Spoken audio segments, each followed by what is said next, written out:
Alright, hi everyone, welcome to my YouTube channel. This is Design by Remans. If this is your first time coming across my video or my channel, kindly subscribe to my channel and turn on the bell notification so that you get notified when I drop my next video. Alright, today we're going to be looking at typography mistakes beginner designers make while designing. Right, I'm sure you know that most designers make this mistake, right? So number one, we're going to look at using too many fonts. Using too many fonts. Okay, right. A beginner designer think more fonts equals more creativity. All right, so therefore what they do, they mix up to 5 different fonts in one design. So this creates confusion and kills your visual harmony. Too much text or too much font, will create confusion and will kill your visual harmony. Right, now how do you fix this? Now you have to stick with a maximum of 2 to 3 fonts, right? One for heading, one for the body you done, right? So let me give us an instance. Now if we take a look at this design, right, so we find out that we have 3 fonts here. Now they ought to be 2. Why was it not 3? Now the reason why it was 3 is because of the logo, right? So we couldn't exclude the fonts on the logo. But meanwhile, this is on Tuska. This is I think this is Salty Sunday, Salty Sunday, Salty Sunday, Salty Sunday, right? Salty Sunday, Salty Sunday. Now because just to complement this, which is a Montserrat, right? So we had to also use Montserrat for the social media handles and the info, right? So you find out that your design will give you a better look when the fonts are few. Now to understand this properly, just imagine if you're writing on your notebook and you're writing with up to 5 different handwritings on your notebook. It looks terrible, right? So the same thing with your design. So if we look at this as well, we have 2.5 fonts here. Okay, let's say 3, right? So we have this one for the heading, right, and we have this other one for the body. All right, so these and these are the same font. These now the only different font there is just this particular word, right? So and it is for decoration purpose, right? So what I'm explaining to us is that the number of fonts you are using ought not to exceed 3. That is, if it gets to 3 at all, it ought to be 2, right? All right, so if we look at this now, this is another design. Now if we check the number of fonts that are here and one to count, we'll find out that the fonts are just 2, right? Now we'll have this for the heading, all right? Then these Sunday date, venue, info, name, so on and so forth. All these, they are all Montserrat, right? So you find out that we have 2 fonts. This made up of 2 fonts, right? So stick with a maximum of 2 or at most 3 if that third font becomes unavoidable. All right, so number 2, we are going to be looking at poor font pairing. Poor font pairing. Poor font pairing. Okay, so now I understand that a beginner is a beginner, but one thing about most beginners is that they lack understanding of contrast and hierarchy, right? So therefore they combine fonts that clash with one another. For instance, 2 decorative fonts. Let me give us an instance, right? Let's come back here for illustration. Let's look at Black Sword. Okay, now let's look at Black Sword. Black Sword, okay, is the name of a font. Black Sword, let's go get a font now. Black Sword. All right, then which other font again? Let's look at Southern. All right,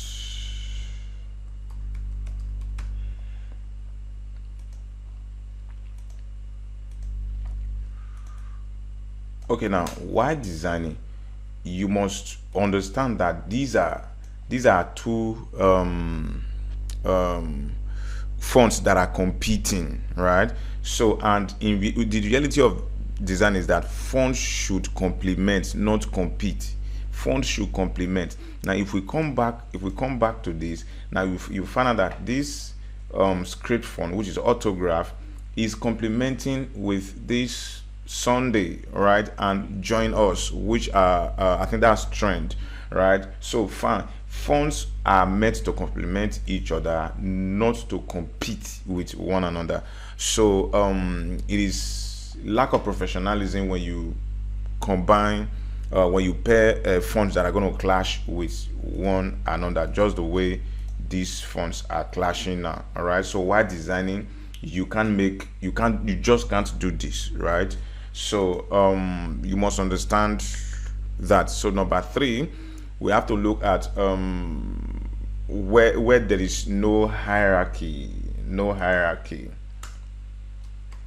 no hierarchy, no hierarchy. Okay, so for most beginners, they don't guide their viewers attention, right? So therefore everything looks the same size and weight. I've seen designs like that, and I'll be screaming, who did this? Everything is the same size. So now let me take our mind back, if just in case this is the first time you're watching my video. And I've said earlier in one of my videos that the three things that you must achieve as a designer in your design is: number one, simplicity, clarity, and uniqueness. All right, so now simplicity in the sense that your design doesn't have to be complex, all right, to be good, to be professional, right? And also in the terms of color, your design does not have to be colorful, right, to be beautiful. Now your design should be simple enough. Then number two, clarity.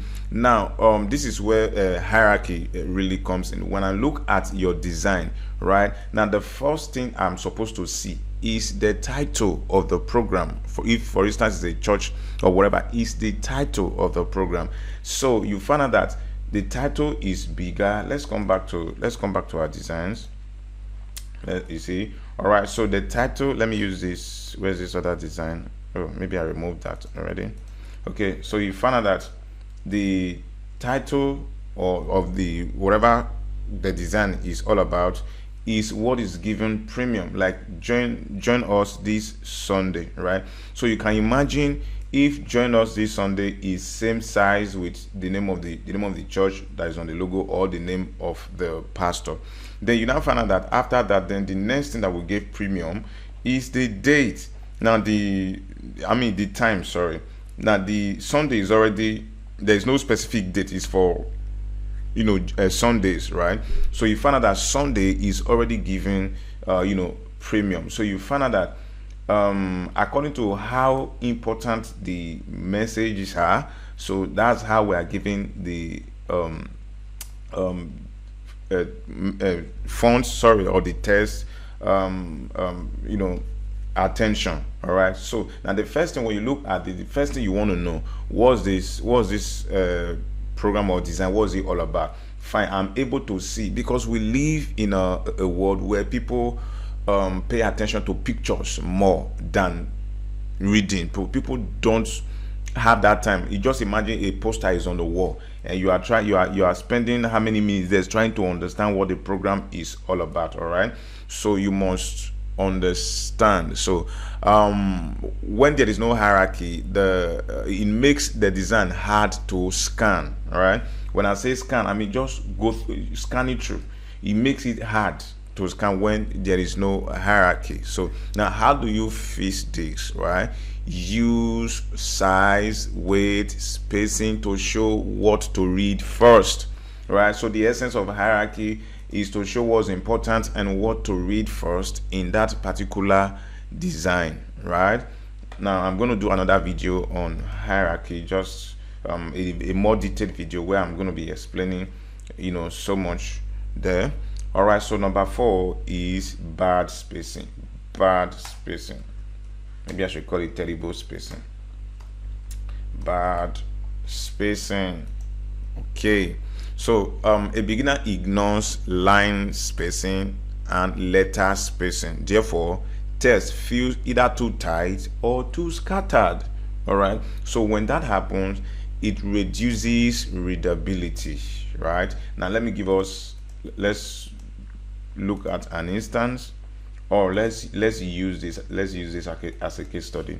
Now when you come here, there's what's called tracking and there's what's called leading, right? So now to adjust the lead means to adjust the spacing between the lines. For instance, I can decide to do a spacing like this, all right, to give each line more space between each other, or you move it backward, all right, to tighten the spacing, right? So most times, most beginners don't know how to or what to do with these stuffs, all right? But meanwhile, now there's something that Photoshop already helped us to do. They gave us a default, just put it on auto, right? That gives you a default spacing. But for a designer like me, this is personal preference now, right? I do not always like when the leading is this much, right? So what I do, I just reduce it for myself, right? I just reduce it a bit. All right, so don't try this at home until your hand becomes strong. So I just reduce it in most cases, not all the time, right? Then also when it comes to tracking is the space between each letters, right? So you can decide to put it on 0. This is the normal tracking, right? So but most times I just move my own closer to each other. It makes me feel comfortable, right? But you must grow your wings as a designer to be able to understand this. Some designers might do something that is too spacious. I've come to realize that when the spaces are too much, they are not always beautiful for me, right? So what I do, you either use auto. 0 is auto in terms of tracking now, all right, so on and so forth. So you adjust spacing, tight for heading and slightly open for the body, right? For heading you have to tight it a little bit, but for the body just open it up a little bit, right? So then the 5th mistake is let's say overusing effects. Overusing effects. This is one serious issue that have to be dealt with among young designers. So if you are a young designer, just pay attention to this overusing of effects. So a beginner tries to make text pop using shadow, using strokes and glow, right? So what this means, right, is that this makes the design look cheap and outdated. Gone are those days where people pack gold everywhere. You give it stroke, you give it shadow, you give it what's it called, so on and so forth. Just give it too many effects that is looking childish, right? So you must keep typography clean and use effects sparingly, right? So now let's look at a case study. Okay, let's open this. Where did I have that file? Where did I have that file? Okay, I think it's here. Okay, now let's take a look at this. Now if you look at this, right? Now what I did here was just to add a slight gradient, what's it called, gradient overlay on this one, gradient decoration on this. Now if merely looking at this, is not over pumped, right? It's not over packed. For instance, where you have to give it, let's add a stroke. You give it a stroke, right?